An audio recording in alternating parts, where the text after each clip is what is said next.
8 அரசு தலைமை மருத்துவமனைகள்ல MRI scan வசதியை வந்து ஏற்படுத்தக்கூடிய ஒரு வழக்கு வந்து வருது. அப்போ வந்து தமிழக சுகாதாரத்துறை செயலாளர் அவங்க தமிழ்நாடு மருத்துவ கல்வி இயக்குனர் பதில் மனு தாக்கல் செய்யறாங்க.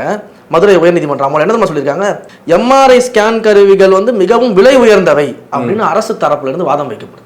அப்ப 8 அரசு தலைமை மருத்துவமனையில எம்ஆர்ஐ இல்ல, அதை செஞ்சு கொடுங்கன்னு கேட்டா விலை உயர்ந்தவன்னு சொல்லிட்டு வாதாடக்கூடிய அளவு இன்னைக்கு அரசு இருக்கு. இது எந்த வகையில நியாயமா இருக்கும்? அப்ப என்னங்க நீங்க ஒரு ஊழல் பண்றதுக்குன்னு ஒரு ஆட்சி நடத்திக்கிட்டு இருக்கீங்க. மக்களுக்கான ஆட்சினா ஒரு நம்ம கொரோனா டைம்ல நீங்க பார்த்திருப்பீங்க, ஞாபகம் இருக்கா உங்களுக்கு?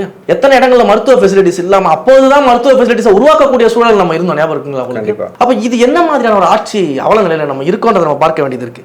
இன்னொன்னு எடுத்து பாருங்க, சமீபத்துல ஒரு இளைஞர் ஒருத்தர் தன்னை வந்து கொலை செய்த வராங்க அப்படின்னு சொல்லிட்டு காவல்துறையினருடைய குடியிருப்புக்குள்ள வந்து போனா நம்மளை காப்பாத்திடுவாங்க திருச்சியில அப்படின்னு சொல்லி திருச்சியில அந்த பீம நகர் பகுதியில் வந்து ஒரு இளைஞர் காவல்துறையோட குடியிருப்புக்குள்ள எப்படியாவது போயிட்டு நம்மளை பாதுகாத்துருவாங்க அப்படின்னு நம்பி உள்ள போனவர் அங்கேயே வச்சு படுகொலை பண்ணியிருக்கிறாங்க. இப்படி கேவலமான நிலையில ஒரு சட்டம் ஒழுங்கு, இதை சரி செய்யக்கூடிய இடத்துல ஒரு ஆட்சி இருக்கு.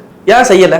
இந்த பக்கம் காவல்துறை நம்பி போன இளைஞர் பலி, அந்த பக்கம் வந்து ஒரு காவலரே வந்து போக்சோல வந்து கைதாகிறார் இன்னொரு இடத்துல, விழுப்புரத்துல. அப்ப இங்க வந்து காவலர்களால பாதுகாப்பு கொடுக்க முடியல, காவலர்களால பொதுமக்களுக்கு பாதுகாப்பு இல்லை, பல இடங்கள்ல காவலர்களுக்கே பாதுகாப்பு கிடையாது. இப்படி ஒரு அவலமான ஒரு ஆட்சி நடந்துகிட்டு, இப்படிப்பட்ட ஒரு ஆட்சியை நடத்திக்கிட்டு சமூகத்துல எந்த விதமான மக்கள் பாதுகாப்புமே உறுதி செய்யப்படக்கூடிய நிலைமையில ஒரு ஆட்சி நடந்துகிட்டு, அப்ப நம்ம கேள்வி கேட்காம என்ன பண்றது சொல்லுங்க?